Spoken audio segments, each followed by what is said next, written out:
listener production. Hi, Sasha Barbagat with you. Welcome to The Briefing. Did the owner of your local pub get excellent seats at the grand final last year?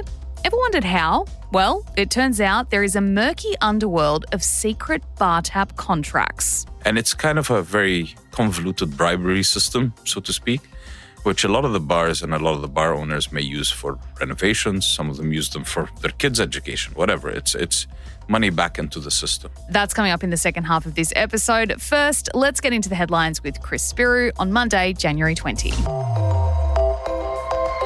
After so much pain, destruction, loss of life, today the guns in Gaza have gone silent. Morning, Sash. Morning, everybody. That was US President Joe Biden speaking there as the Gaza ceasefire got underway last night and the first Israeli hostages were released. At 8:15 p.m. Australian Eastern Daylight Time, the first phase of a three-pronged deal got underway, ending Israel's bombardment of the Strip after 15 months of war and over 46,000 Palestinian deaths. Then at around 1 a.m., the release and transfer of hostages started with three women, Romy Gonen, Doron Steinbreaker and Emily Damari, transported by Hamas to Red Cross officials in Gaza. They have since been handed over to the IDF. Three Israeli women held against their will in the dark tunnels for 470 days. Four more women will be released in 7 days. Three additional hostages every 7 days thereafter, including at least two American citizens in this first phase. We pray for them and their families. They're going to be a long recovery ahead. The women have been reunited with their mothers who have travelled to southern Israel to meet them and will first receive medical treatment in Tel Aviv, Sash. Yeah, and as to what happens next, 90 Palestinian prisoners will also be released by Israel in exchange for this first group of hostages. 33 all up will be let go by Hamas during the first phase of the ceasefire, which will last 6 weeks. And during that time, talks will continue to chart a path forward for Gaza with the hopes of a permanent end to the war. Now, as part of this ceasefire deal, Chris, that's just come into effect overnight, Israeli forces have also started withdrawing from several locations across both southern and northern Gaza. Displaced locals have started returning to their homes. However, as we've seen from the horrifying images out of Gaza, most of the buildings in those targeted areas are reduced to rubble. The other thing we've seen happening overnight is all these aid trucks which started lining up at the border crossing. They have started coming in to deliver those critical supplies to locals. 600 trucks of that desperately needed aid will be allowed to enter Gaza each day under this ceasefire agreement, and that is a significant increase from what has been allowed so far. So the first steps in what is going to be a very long process, Chris, is still ahead. However, there have been celebrations in Hostage Square in Tel Aviv, in the streets of the West Bank to hear those prisoners being released. So there have been, positive signs, but I mean, as we've talked about a number of times, the human toll from this is just still devastating.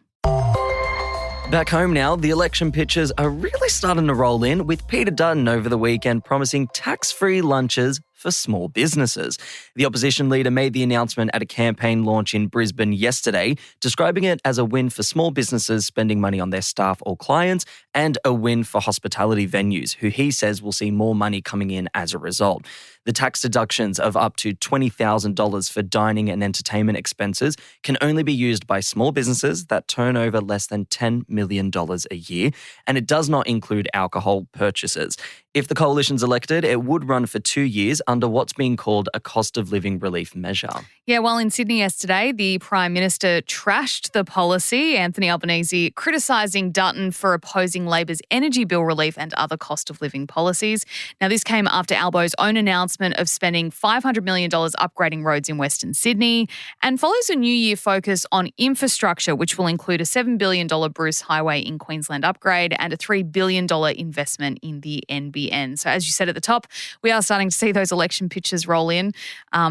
Tax-free lunches, sure. Yeah, I mean, I'm guess. sure small business owners are like, yes, sweet. I'll take my it, staff out for a cheeky little lunch and get it back tax-free. Hey, look, also happening today, Bill Shorten's left. He's finished up his role in Parliament, and that means we've got some ministers being sworn into his portfolios today. So Social Services Minister Amanda Rishworth will take on the NDIS portfolio. Finance Minister Katie Gallagher will take on his other position of Government Services Minister. We'll also see Anne Ali, who's the Early Childhood Education Minister, become the Junior Minister for the NDIS, and the Aged Care Minister, Annika Wells, will be promoted to the Cabinet. To the US now, where TikTok appears to be coming back online for some American users after it was banned just hours earlier.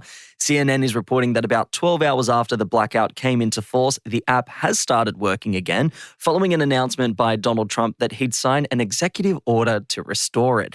A reminder, a law banning TikTok was brought in by the US government and came into effect on Sunday morning local time over fears of user data getting into the hands of China, where the company which owns the app is located. Yeah, so now the president-elect, who is being sworn into office tomorrow morning our time, has promised to enact an extension on his first day in the White House.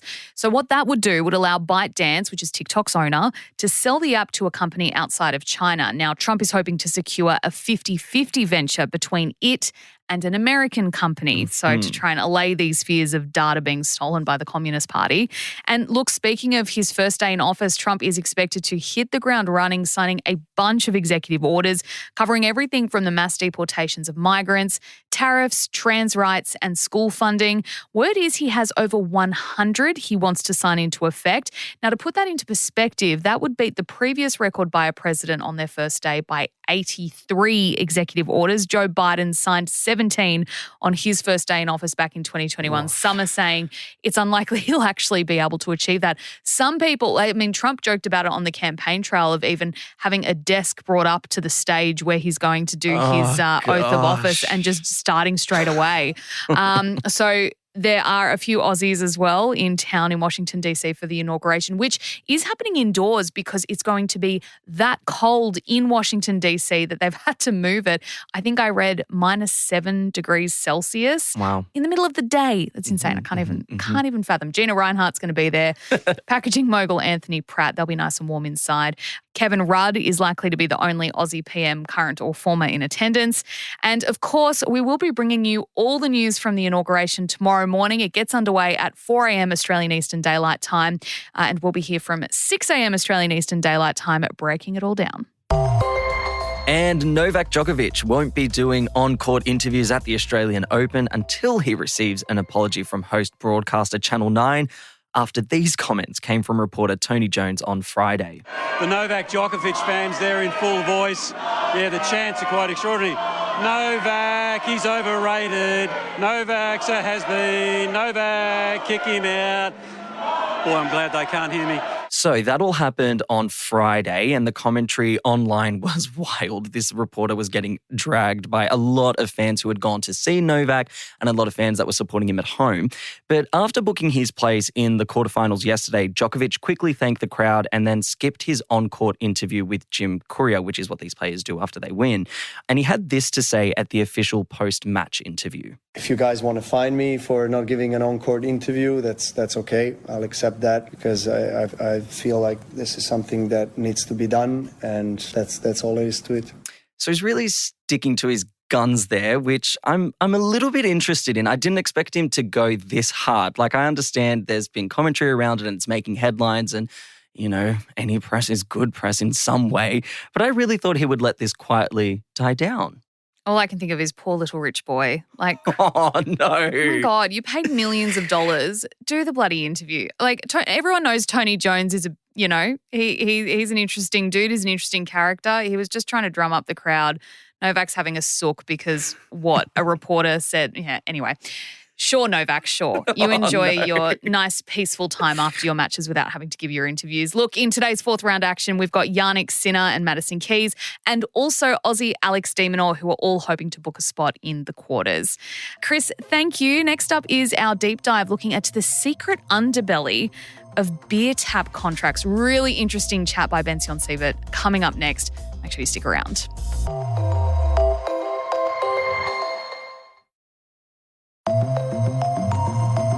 Hey, Bension here.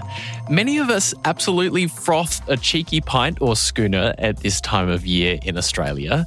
And while it might not be obvious from all the brands and styles of beer that are on offer, something like 80% of the beer we drink in Australia is owned by two Japanese mega companies, Kirin and Asahi, both of which have spent millions of dollars buying up craft breweries in Australia.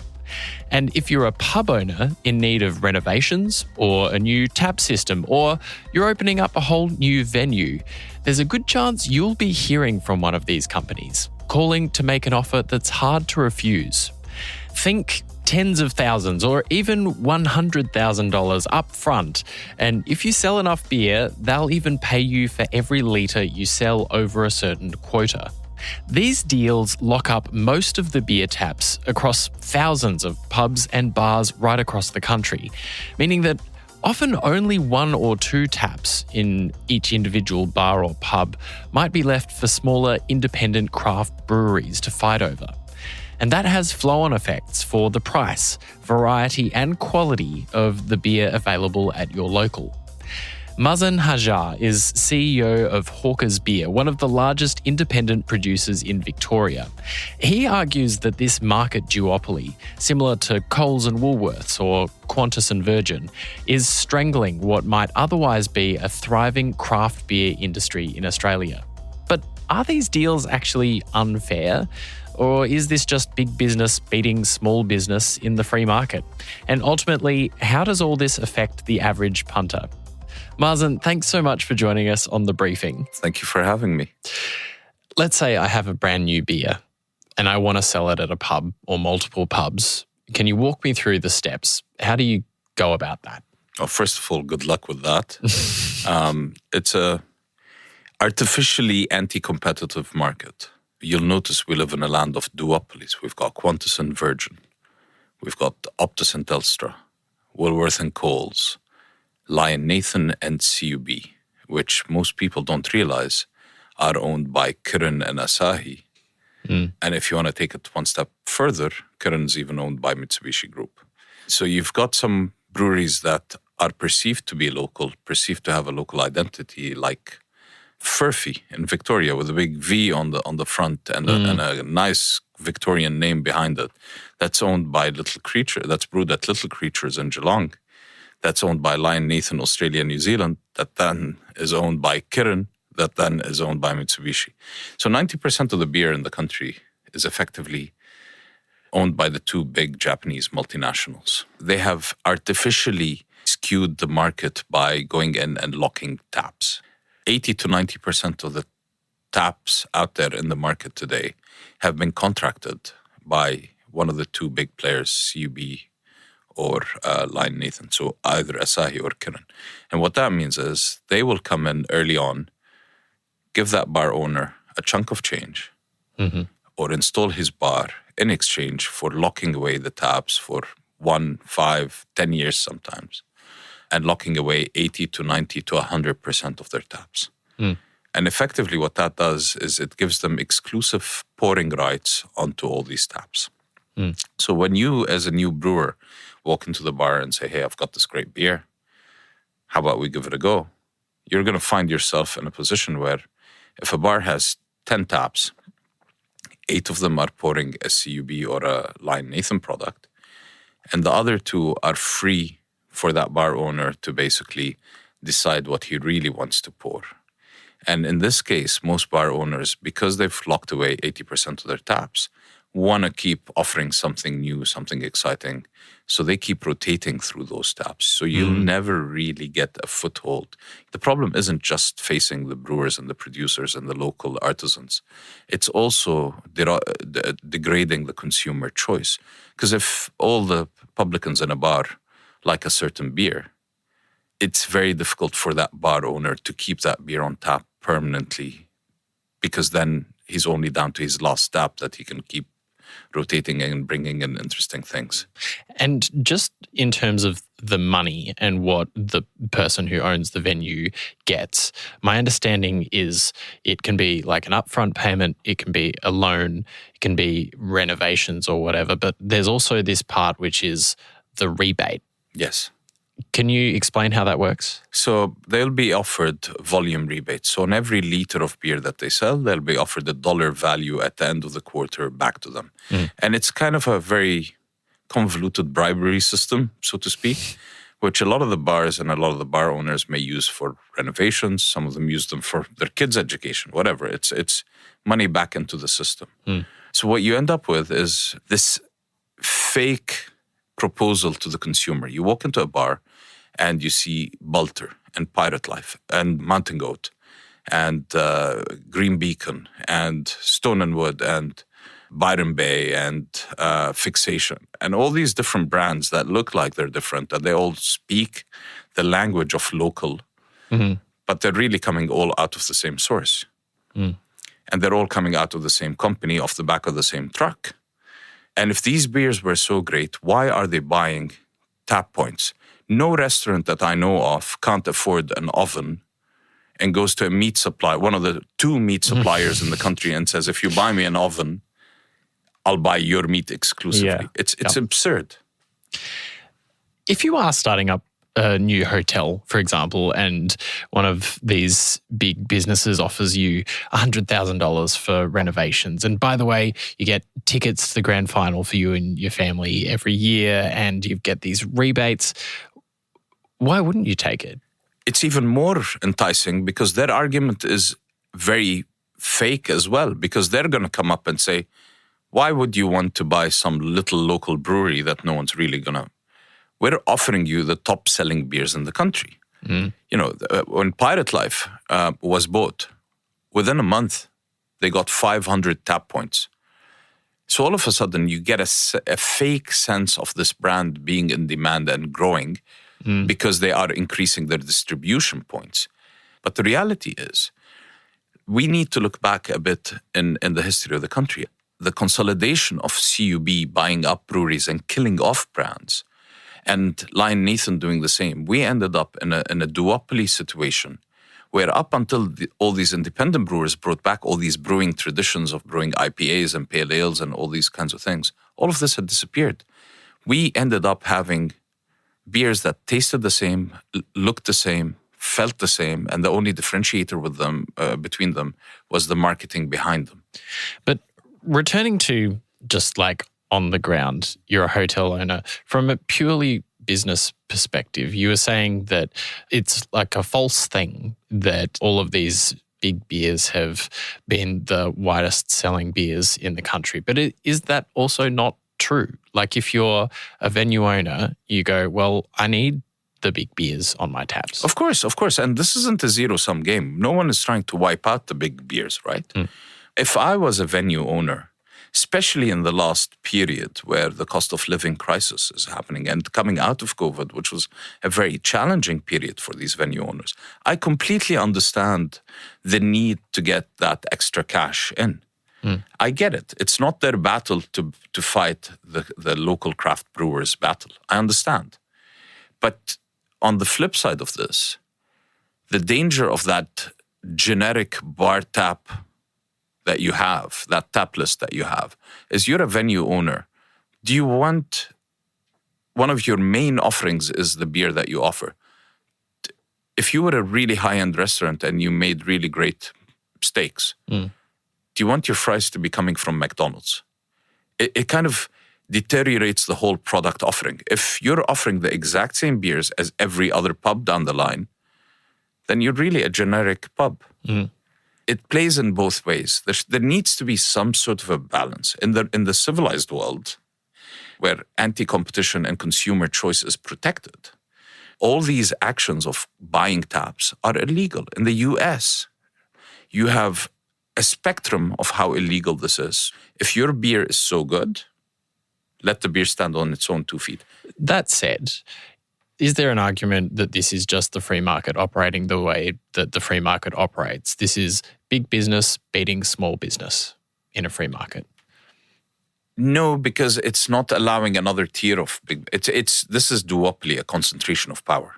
It's not 10 players fighting between each other and there's room left for everybody else on there. There is very clear acceptance that there are 2 main players that are completely dominant through sheer purchase power and money power. And does that mean that it's impossible for a brewer like you to offer beer tap contracts to venues? We don't do it on principle because we can't claim a moral high ground and say these things are wrong if we're doing the same thing. Forget us small guys. Look at an older established brewery like Cooper's, which is now jumping up and down and screaming at the unfairness of this. Even Cooper's is being squeezed out of the market.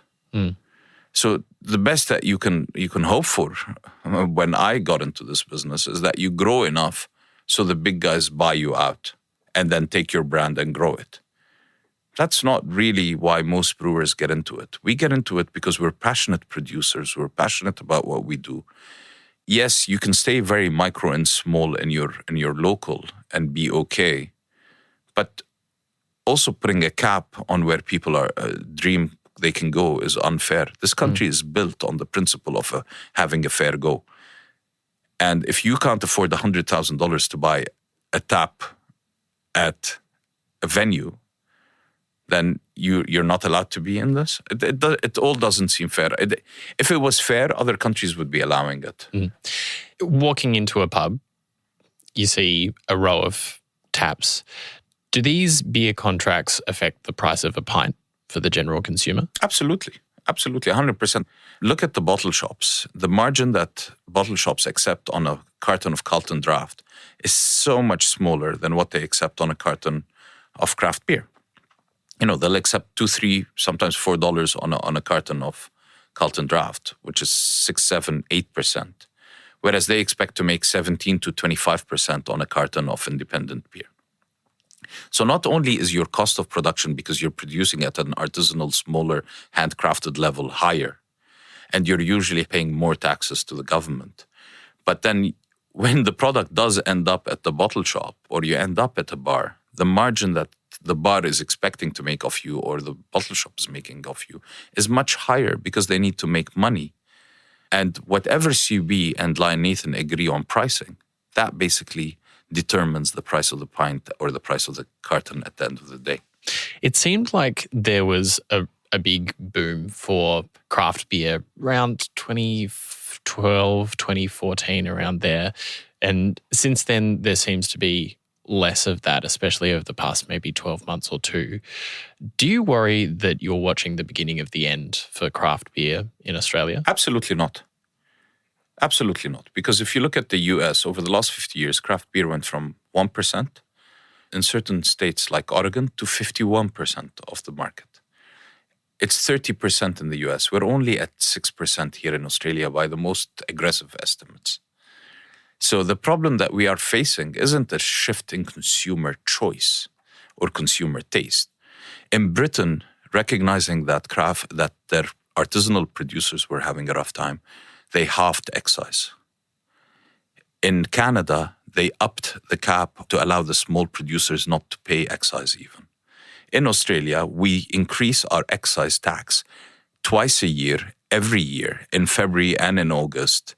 We are the third highest alcohol taxed country in the world. Beer disproportionately pays, short of spirits and tobacco, there's no other industry that pays as much as us tax. And the government absolutely refuses to move on that. And the idiocy of this whole system of excise increasing twice a year is the cost of alcoholic beverages actually goes towards calculating inflation. So they're increasing inflation by increasing this alcohol tax. It's insane. Dubai removed alcohol tax. They're about to start selling alcohol in Riyadh. And what does Australia, where going to the pub is part of our DNA, do? They increase the alcohol taxes on us twice a year. So the problem that we are facing today isn't consumer changing their drinking habits away from what we are offering, but they're not being able to afford it in a world where also wine gets an 80% discount in their alcohol tax when compared to beer. I've never seen a country where people downgrade from expensive beer to wine. Usually they downgrade from wine to beer, and that's because of the inequity of excise versus what wine pays, which is the wine equalization tax, WET. Well, Mazen, this has been a fascinating conversation. Thanks so much for joining us on The Briefing. Thank you for having me. In this time and age, beer is going through a very hard time. And there's 800 local brewers all over the country who have stars in their eyes, who are part of their communities, who are trying to do something positive for the community. So it's very important to go out and every time you buy something, it's a vote of what kind of a country we want. And buy local, whether it's beer or wine or whatever, buy local. Mazen Hajjar, CEO of Hawker's Beer, speaking with Bension Siebert there. In a statement to the briefing, a spokesperson for Asahi said its beer tap contracts usually allow a proportion of taps to remain available for competitor beers. They said it is ultimately up to publicans which beers they sell and whether to enter into tap contracts, adding competition has grown in Australia's beer industry, with several hundred more breweries opening over the past 15 years. Kieran didn't respond to our request for comment. Thanks for listening to this episode of The Briefing. That is it for now. Before you go, we would love it if you could share this ep with someone you think might enjoy it. It's a really easy way you can support us and all that we do here at The Briefing. And so is sharing our socials posts. We are on Instagram at The Briefing Podcast. We're on TikTok and YouTube as well. Search Listener Newsroom. I'm Sasha Barbagat. See you next time.